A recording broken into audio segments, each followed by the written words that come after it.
Of course. Now, this is a very special vinyl countdown for me because we're going back a quarter of a century to 1982. That was the year that Moat Community College opened in Highfields, and it included a very young Rupal Rajani, yes, me, of course, as one of the first pupils there. And it's a complete coincidence because John Shaw didn't know that when he looked at the school's development and the music that accompanied it. It was appropriate that in the year that Moat opened, an intriguing mixture of East and West hit the charts. The technical wizardry of Steve Coe supporting the voice of Sheila Chandra. They worked under the name of Monsoon, a beguiling mesh of cultures and ideas of the sort that Anne Steventon still finds inspiring at Moat. One of the reasons I like working here is because it sort of reflects the world problems, if you like. When I first arrived, the Ugandan Asians had just finished coming through, and I came in with the Vietnamese children were starting to come in, and my first teaching groups had Vietnamese refugees in them, and that I thought was really interesting. And over the years, the different groups have come throughout the Montserrat with the volcano recently, the Somali people now, and that's always been fascinating to me to listen to what they have to say about where they've come from and why they've come to Leicester.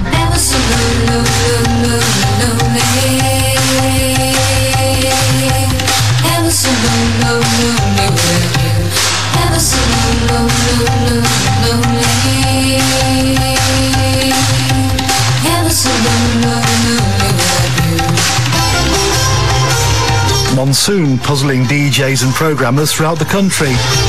But here, Anne Steventon was one of the founding teachers at a college that was a very different one from its role now. Though there is one major complication that might eventually be put right by one of the current pupils there, Zaina Sanjanya. Her daily timetable would need to include geography if the school was as Miss Steventon first found it. It was half-built. When I first came here, I was working on 3 sites, the boys' school and the girls' school, and this school had just 2 years in here, if I remember rightly. So my first classroom here was actually my current office. So my office has 2 of us in it, and my classroom had 20 children in it. It's the same room. So how spread around were the sites then? It's about a mile. It's either side of Spinney Hill Park for the girls' school on Moat Road, and the boys' school's in the middle of Highfields. So a minibus used to go around between the lessons. So we would rush into school, teach a lesson, hop on the minibus, and then go to the next school, find some keys, teach a lesson, get on the minibus again. And my timetable for my first year of teaching, I moved every single break and every lunchtime in my first year. So it's a fairly horrendous start to teaching. The word community has always been important in the title, though, hasn't it? Moat Community College. Was that uppermost in 1982? Yes, because when I first came here, there was a huge community programme, so many of the staff in the building were working in the evenings and not in the daytime, so you had staff coming in and out like yo-yos almost. So much, much bigger staff numbers than there are now, and a lot more variety. You could do adult teaching as well as teaching children. I taught adult literacy in the evenings 1 year, so very, very different.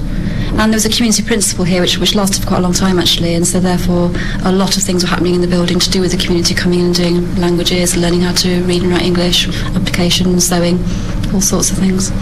So Zaina, how many years have you been here? This is my 5th year in this college. It's the last year, so yeah, I'll be leaving next year to go on to college. And what have you done so far? Where have you specialised? Specialise in science and art. Those are my strong subjects, and yeah. I've mainly done more science-based coursework, and like I've actually had opportunity to go to America this summer as part of NAGT goal. Yeah, I had a really good 3 weeks time there. It was great because we did a course, special course. I took logic, principles of reasoning, and got a certificate and everything. So it definitely helped me for the future. Now, science has always been, I think, the bent of Moat, hasn't it, from the start? 25 years. I mean, we're in a room with, 10 computers here buzzing away in the background, and that is the huge change. Were there any computers when you arrived? I don't remember any. I remember taking great pride in my register, which is a nice big blue book with lovely lines of ticks and crosses across it, whereas now you have to use a computer. So no, I don't recall computers being here when I first came. I bet you can't imagine a life without computers. No, and text, I can't. I mean, most of it, coursework, everything, whatever you do, you have to get onto a computer to complete it, you know. I mean, you have to at least use at least 5 minutes of each day on a computer. That's at least, yeah. To do anything, really, yeah. So, Miss Steventon, if you were showing Zane around the school as it was first here, let's say, 1982, when it first became on campus, what would you see that was so different? to now. The lack of computers, more adults being in the school at that time. From the community programmes that were running here, there were quite a few rooms with community people working in them.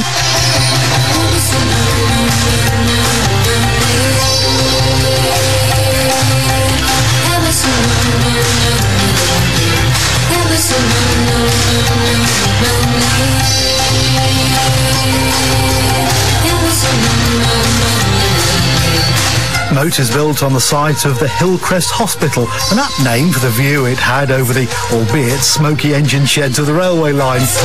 Though in a lovely mixture of history, playground tales and modern relevance, Zaina tells of a connection with the Elephant Man.